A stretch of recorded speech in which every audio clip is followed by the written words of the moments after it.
Aryan Khan drugs case में हो रहे खुलासे ने पूरे देश में सनसनी मचा रखी है। जिस ड्रग्स कांड के आरोपों की वजह से बॉलीवुड अभिनेता शाहरुख खान के बेटे आर्यन खान को जेल की हवा खानी पड़ी और जिस ड्रग्स केस की जांच ने एनसीबी के जोनल डायरेक्टर समीर वानखेड़े खुद सवालों के कटघरे में खड़े हैं, आज उस ड्रग्स कांड को लेकर बड़े खुलासे हुए हैं। जी हां, आपको बता दें कि ऐसे 4 सबूत सामने आए हैं जिनसे साबित होता है कि इस केस में वसूली के लिए साजिश रची गई थी। जो सबूत हाथ लगे हैं उनमें यह साफ होता है कि कैसे एक private detective KP Gosavi and company NCB के नाम पर वसूली का खेल खेल रहा था।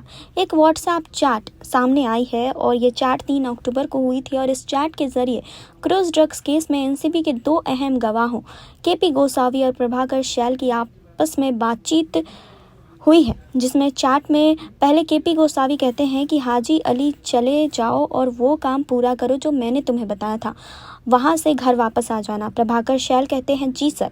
प्रभाकर शैल ने केपी गोसावी के साथ हुई अपनी व्हाट्सएप चैट भी एनसीबी को सौंपी है और इस व्हाट्सएप चैट में केपी गोसावी ने शैल को मैसेज करके हुक्म दिया था। प्रभाकर शैल और केपी गोसावी की व्हाट्सएप चैट इस बात का सबूत है कि क्रूज पार्टी में एनसीबी की छापेमारी के बाद बहुत बड़ा खेल चल रहा था। प्रभाकर शैल के एफिडेविट के मुताबिक उस केपी गोसावी ने हाजी अली जाकर इंडियाना होटल के पास से किसी से मिलकर 50 लाख रुपए कैश लेने के लिए कहा था और प्रभाकर शैल वहां सुबह 9:45 पर पहुंचा, जहां पर एक सफ़ेद रंग की कार आई और उसने 2 बैग पैसों के भरे हुए मुझे दिए। कथित वसूली कांड के सबसे बड़े राजदार प्रभाकर शैल ने एक और सनसनीखेज खुलासा किया। खुलासा ये है कि एनसीबी की रेड से पहले ही कई लोगों की पहचान की जा चुकी थी और उनकी गिरफ्तारी के लिए बाकायदा एक जाल बिछाया गया था।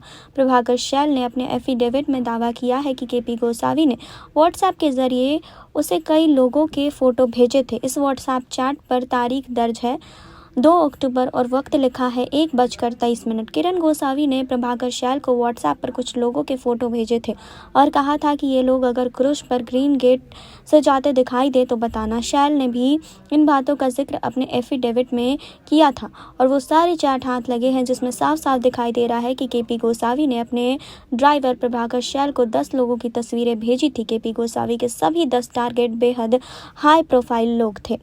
तो आपको इसको लेकर क्या कहना है, कमेंट बॉक्स में हमें बताइए। जुड़े रहिए हमारे साथ नेक्स्ट 9 लाइव से सुरभि की रिपोर्ट।